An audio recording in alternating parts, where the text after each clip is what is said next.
This is going to be an introduction to RStudio, which is a free piece of software for working with R. So when you first open RStudio, this is the window you're going to see. At the top there's the menu with lots of different options, and then the main window is divided up into three parts. And the most important of these is the console on the left hand side here. And the console contains the R session you're going to be working with.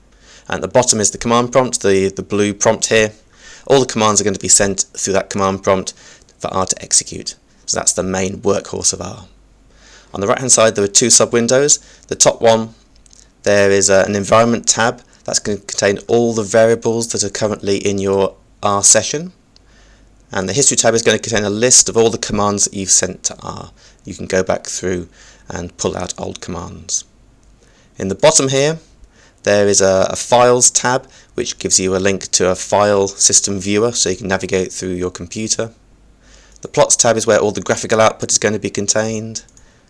The packages tab contains all the add-on packages that are currently installed on your computer, and there's an install button here where you can collect new packages to install from the internet.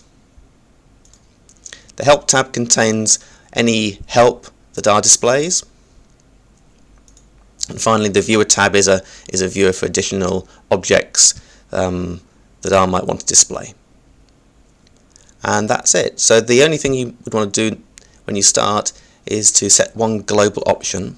So if you go to the Tools menu and Global Options, and this will bring up the Global Options window, and you want to set that the workspace is never saved when you exit R. So by default it'll be set to ask.